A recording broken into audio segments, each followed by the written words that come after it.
learned a lot today listening to services on the radio and about my mind and my thoughts and where they lead me to.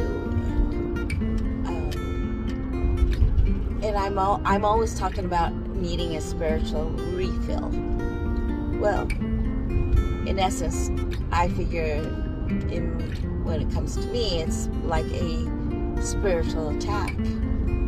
But what keeps a spiritual attack from actually taking over your spirit is to be able to have no room left in your heart for one to actually happen. And I know that I haven't been as diligent in my spirituality, in a sense. And thoughts come through and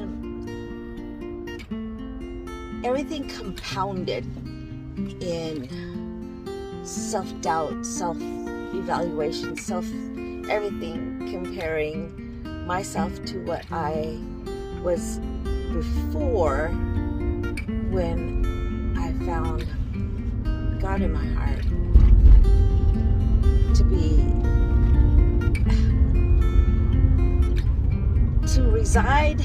to have God reside within me was the most amazing and absolute liberating feeling I think a human could ever have. I had no qualms about what was to happen, what was gonna be, and no doubts, no worry. It was just phenomenal, and it was the most amazing feeling to ever experience. And I never wanted it to go away. Yet I have disconnected. I know this, and it's my own doing, my own fault, and I get that. And going back to what I had learned in recovery is that you stay away from people, places, and things that can trigger you to negativity and thoughts of harm or what's that one word called self-sabotage. And we do this a lot. You know, it's not when times are bad. I think it's when times are at its best that we get complacent. That's when we feel like we need to be, that we're okay, right? And we're not. Complacency has no room when it comes to recovery and keeping your cup runneth over, to keep it full and filled with the spirituality of God's presence. I faulted many times in my own thoughts, in my own ways, and though my hands are not idle, I was always busy. My plate was always full. But it's more than my hands being idle. It's my mind and my thoughts that need to stop idling as well.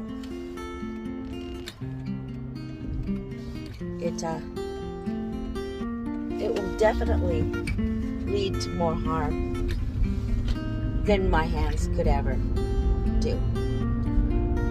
Because what the heart and the mind do and think and feel or whatever, the hands will follow. Because everything starts with a thought, which is true. And self-sabotaging is just part of it. And I know now that The people, places, and things are just secondary to the mind, body, and soul. The mind first.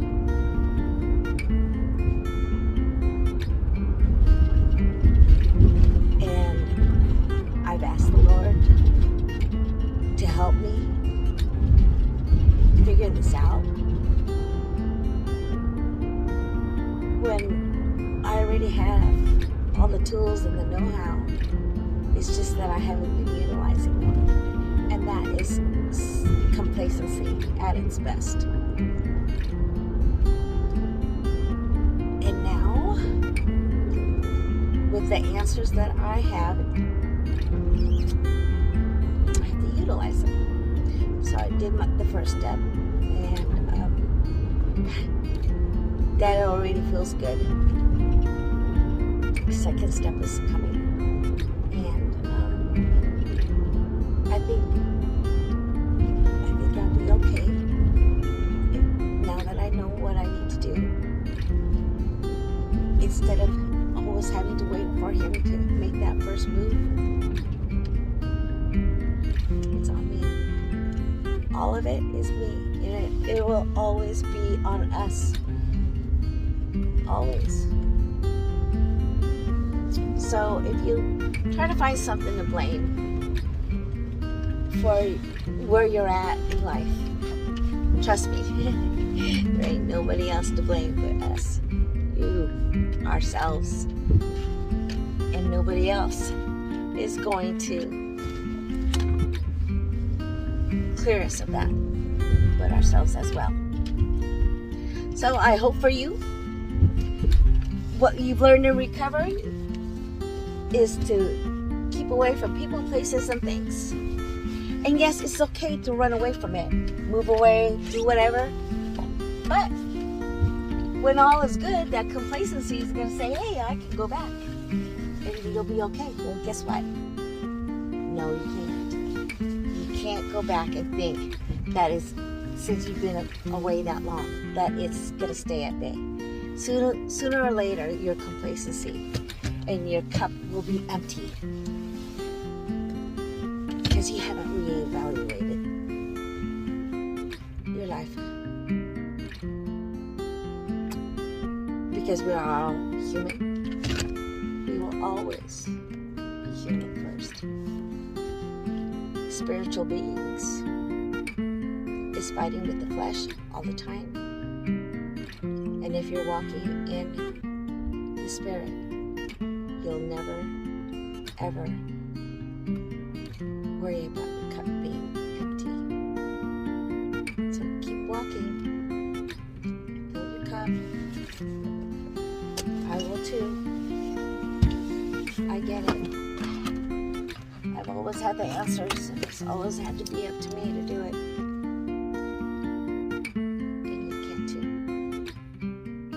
So, lesson learned. People, places, and things we all know we need to stay away from. So secondary, keep your mind, body, and soul pure. Because the mind is always going to be the first thing to trip you up and sabotage you. The hands will follow. Do you like that? Well, you guys have a great day.